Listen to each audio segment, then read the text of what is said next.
हाय दोस्तों, तो कैसे हैं आप लोग। दोस्तों एक और शानदार वीडियो लेकर आ गया हूँ। जल्दी से इस वीडियो को देखते हैं, फिर बात करेंगे इस वीडियो के बारे में। तो जल्दी से मेरे चैनल को सब्सक्राइब कर लें और बेल आइकन को प्रेस कर लें। वीडियो स्टार्ट करते हैं। इंडिया में पहली बार ऐसा कोई हादसा हुआ है जिसमें 3 ट्रेन्स आपस में टकराई है, और ये हुआ है ओडिशा में।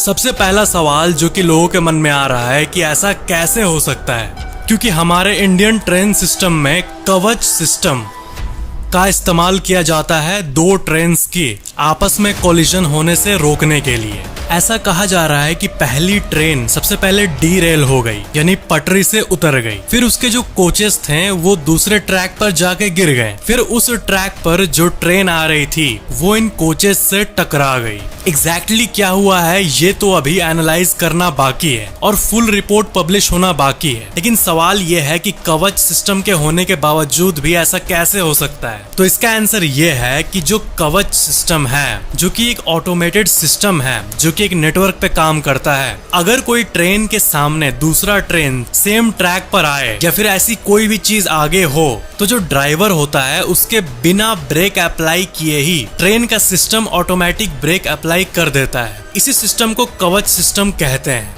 और ये SIL 4 सर्टिफाइड है। इसका मतलब क्या हुआ? इसका मतलब ये कि 10,000 सालों में एक बार एरर होने का चांस है। मतलब ये इतना टेक्नोलॉजिकली रिफाइंड है और ये इंडिया का अपना सिस्टम है। लेकिन इस केस में कवच क्यों नहीं बचा सका? तो यहाँ पर मैं आपको सबसे इम्पोर्टेंट बात बता दूं कि ये इसलिए क्योंकि यहाँ पर कवच सिस्टम था ही नहीं। जी हाँ, इंडिया का रेल नेटवर्क 60,000 से भी ज्यादा किलोमीटर्स तक फैला हुआ है और ये कवच सिस्टम अभी सारे ट्रैक्स में इंस्टॉल नहीं हुआ है और 2000 किलोमीटर भी होना बाकी है। तो वहां पर ये सिस्टम अवेलेबल था ही नहीं। और आनंद महिंद्रा यानी महिंद्रा के CEO उन्होंने भी इसी बात को ट्वीट करके क्लैरिफाई किया है। तो ये था फैक्ट कवच सिस्टम के बारे में। जितने भी लोग हैं, ऐसा कहा जा रहा है कि NDRF की जो टीम है वो और वहां के सारे लोकल लोग रेस्क्यू करने में मदद कर रहे हैं। और कितने लोग मरे हैं ये तो बताना बहुत ही मुश्किल है, लेकिन ये one of the worst train incidents हैं इंडिया के इतिहास में। तो आई होप आपको कवच सिस्टम के बारे में क्लैरिफिकेशन मिल गई होगी। बढ़ते हैं नेक्स्ट इन्फॉर्मेशन पे। आपको तो पता ही होगा कि एरोप्लेन उड़ाने की जब बात आती है तब आगे 2 लोग बैठते हैं, पायलट और को पायलट। सिर्फ एक पायलट से प्लेन नहीं उड़ता। लेकिन मान लो क्या हो ऐसा वर्स्ट सिचुएशन जिसमें जो पायलट होता है उसका ब्रेन हैमरेज हो गया और वो वहीं पे बेहोश हो गया। तो ऐसे ही सिचुएशन के लिए साथ में को पायलट होता है जो कि पायलट से कम ट्रेंड रहता है, लेकिन वो हेल्प आता है पायलट के। तो यहाँ पर और एक बात है जो कि है फूड पॉइजनिंग की। मान लो दोनों पायलट ने खाना खाया, मील खाया, ठीक है, दोपहर का मील या फिर शाम का मील, और प्लेन उड़ा रहे हैं वो लोग। तो अगर उस खाने में कुछ खराब हो जिससे कि फूड पॉइजनिंग हो जाए और पेट में दर्द, वॉमिटिंग वगैरह होने लगे, तो ऐसा सिचुएशन दोनों पायलट के साथ ना हो, इसके लिए दोनों को एक खाना कभी भी नहीं दिया जाता। यानी पायलट और को पायलट का जो मील होता है वो कभी भी सेम नहीं होता, ताकि फूड पॉइजनिंग का केस हो तो दोनों को इफेक्ट ना करे। और ये कोई सिर्फ एक रिकमेंडेशन नहीं है, बल्कि जो एडमिनिस्ट्रेशन है जो कि कंट्रोल करती है एयरवेज को, उसने इसको मैंडेटरी किया हुआ है, इस रूल को। आपने कितने का संपत्ति अपने पिता या दादा से प्राप्त किया है? इसका आंसर कुछ भी हो सकता है, लाखों में भी हो सकता है, करोड़ों में भी और हजारों में भी हो सकता है। लेकिन हम सब कुछ न कुछ इनहेरिट करते हैं, यानी हमें विरासत में मिलता है। चाहे वो जमीन हो, गाड़ी हो, घर हो या पैसा हो, आपको मिलेगा या फिर मिलने वाला होगा। लेकिन इस वर्ल्ड में कई जानवर भी होते हैं जिसके होता है ना, परिवार में कोई बच्चा नहीं होता है, सिर्फ वो इंसान होता है और वो महल में रह रहा होता है, बहुत अमीर होता है, उसका कोई नहीं होता, लेकिन एक डॉग या कैट घर में रहता है। तो लॉ के हिसाब से वो लोग उस प्रॉपर्टी को इनहेरिट कर लेते हैं। एंड यहाँ पर मैं मजाक नहीं कर रहा हूँ, 70 करोड़ 80 करोड़ जानवर लिटरली इनहेरिट किए हैं अपने मालिकों से, क्योंकि उनका कोई था नहीं। कई कैट भी ऐसा किए हैं, कई चिकन्स के मामले में भी ऐसा हुआ है। तो इसका अगर आप डेटा देखोगे तो आपको ये पता चलेगा कि गिगो नाम का एक चिकन था जो कि $15 मिलियन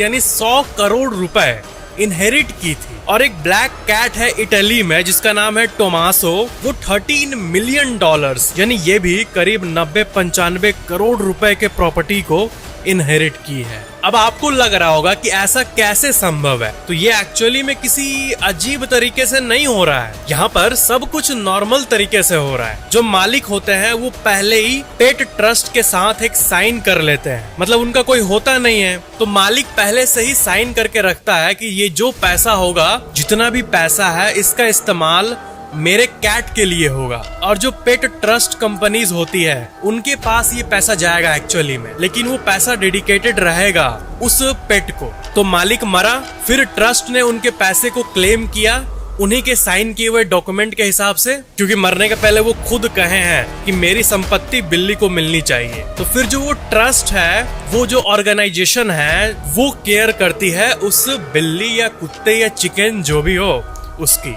लेकिन कितनी अजीब बात है ना कि एक जगह चिकन को मार के खाया जाता है, of course chicken, fried chicken ये वो, और एक तरफ एक चिकन है जो कि इतने करोड़ रुपए को, 80-90 करोड़ रुपए, 100 करोड़ रुपए को इनहेरिट कर रही है। आपको तो पता ही होगा कि जो KFC के फाउंडर हैं यानी कर्नल सैंडर्स, उन्होंने KFC को बनाया था, केंटकी फ्राइड चिकन, जो कि अभी के टाइम फेयरली सक्सेसफुल रहा। लेकिन उनको सक्सेस मिली थी 65 के एज में, एक ऐसा एज जहां पे ज्यादातर लोग रिटायर हो जाते हैं और कुछ करने का ड्रीम नहीं करते हैं एक्सेप्ट फॉर पेंशन। तब कर्नल सैंडर्स ने एक रेवोल्यूशन लाया इस एज में। जॉनी डेप जो थे, ये पहले विनोना राइडर इस एक्टर के साथ इंगेज थे। तब उन्होंने अपने आर्म पे टैटू बनाया था विनोना फॉरएवर लिख के। लेकिन जब उनका ब्रेकअप हुआ तो उन्होंने लास्ट का एन हटा दिया और तब टैटू में दिखता है विनो फॉरएवर। इससे हमें ये सीख मिलती है कि जब भी आप प्यार में पड़ो या फिर कोई भी ऐसे रिलेशन में पड़ो तो टैटू बनाना एक अच्छी चीज नहीं है, क्योंकि आगे जाके आपकी लाइफ क्या होगी क्या नहीं होगी किसी को नहीं पता। और वैसे भी टैटू परमानेंट होता है और लेजर से ही टिपिकली रिमूव होता है, जो कि बहुत ही ज्यादा रिस्की होता है। जो लोग अपना वेट कम करना चाहते हैं वो अक्सर 0 कैलोरीज या फिर नो कैलोरीज वाला फूड सर्च करते हैं। जैसे कि बहुत सारे कोक 0 कैलोरीज वाले फॉर्म में आता है, आप मार्केट में देखे होंगे। तो जो 0 कैलोरीज होता है, क्या वो एक्चुअली में 0 कैलोरीज होता है, यानी एक भी कैलोरी नहीं होता है? तो ऐसा नहीं है। 0 कैलोरीज मतलब ऐसा कोई भी खाना का पैकेट या फिर कोई भी ऐसा ड्रिंक जिसमें 5 कैलोरीज से कम हो, उसी को हम 0 कैलोरीज कहते हैं एक्चुअल में।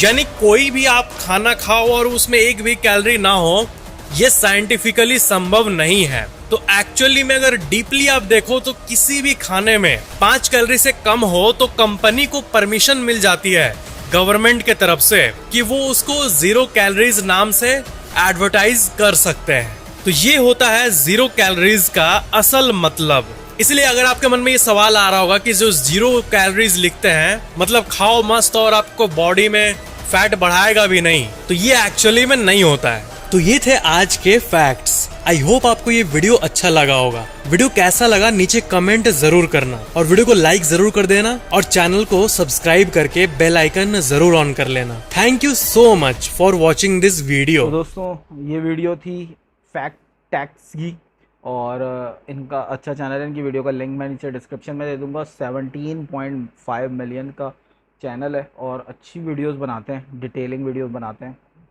सबसे पहले जो फैक्ट इन्होंने बात की है ओडिशा ट्रेन इंसिडेंट। यार ये ट्रेन इंसिडेंट तो मतलब मुझे रोंगटे खड़े कर गया। मैंने तो ये वीडियो देखी ही सिर्फ इस वजह से क्योंकि मैं ये जानना चाह रहा था इस वीडियो में क्या है, क्योंकि इतना ख़तरनाक किस्म का इन्होंने थंबनेल भी बनाया हुआ था। और मैंने जब ये वीडियो प्ले करी मैंने कहा यार ये तो बहुत डेंजरस वीडियो है। और इंडिया में क्योंकि ट्रेन का बहुत बड़ा एक सिस्टम चलता है तो मैं इसीलिए थोड़ा सा शॉक्ड हो गया था कि ट्रेन एक्सीडेंट, और वो भी 3 ट्रेनों का एक्सीडेंट एक साथ, बहुत ख़तरनाक था।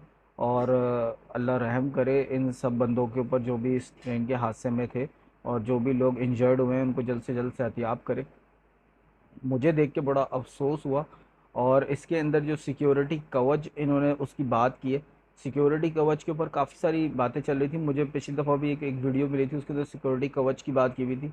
पर यार ये इतना जो हम टेक्नोलॉजीज़ के ऊपर रिलाय कर जाते हैं ना, टेक्नोलॉजीज़ अच्छी हैं, साथ भी देती हैं, हेल्प भी करती हैं, पर मेरा नहीं ख्याल कि वो इतना ज़्यादा कर देती हैं कि आप इस लेवल पे उन पे भरोसा कर सकते हो। बस ये कि काम चल सकता है और लैक हो जाते हैं। अब इत्तेफाक है कि ये जिस ट्रैक पे चल रहे हैं उस ट्रैक में ये कवच लगा हुआ नहीं है, सिक्योरिटी कवच, और इत्तेफाक से उसी ट्रैक के ऊपर एक्सीडेंट हो जाता है। ये भी एक वो है, और हो सकता है कि ये ना कवच होने की वजह से ही एक्सीडेंट हुआ हो। बाकी इसकी डिटेल वीडियो कोई मिली तो मैं आप लोगों के साथ ज़रूर शेयर करूँगा। अगर आप लोगों को इसके बारे में पता है तो ज़रूर मुझे कमेंट करिएगा, क्योंकि मुझे ये वीडियो अभी ही मिली, मैंने देखी तो मैंने कहा आप लोगों के साथ शेयर कर लें। कैसी लगी आप लोगों को ये वीडियो? बाकी फैक्ट्स के भी जो इन्होंने बातें की हैं बहुत अच्छे थे, और बिल्लियों वाला फैक्ट जो था ना, वो पेट्स वाला, वो बहुत ज़बरदस्त था यार। 13 मिलियन 12 मिलियन करोड़ों रुपए मिल रहे हैं, यहाँ ज़िंदगियाँ गुजर जाती हैं, लोग करोड़ रुपए कमा नहीं पाते, वो करोड़ों रुपए सिर्फ पेट्स के नाम हो जा रहे हैं। तो ये भी एक लकी पेट्स कह सकते हैं उनको। तो कैसी लगी आप लोगों को ये वीडियो मुझे कमेंट करके बताइएगा। मैं इसी तरीके से इंफॉर्मेटिव और एंटरटेनमेंट से रिलेटेड वीडियोस बनाता रहता हूँ। मेरे चैनल को सब्सक्राइब कर लें और बेल आइकन को प्रेस कर लें। मिलते हैं अगली किसी वीडियो में, तब तक के लिए बाय बाय।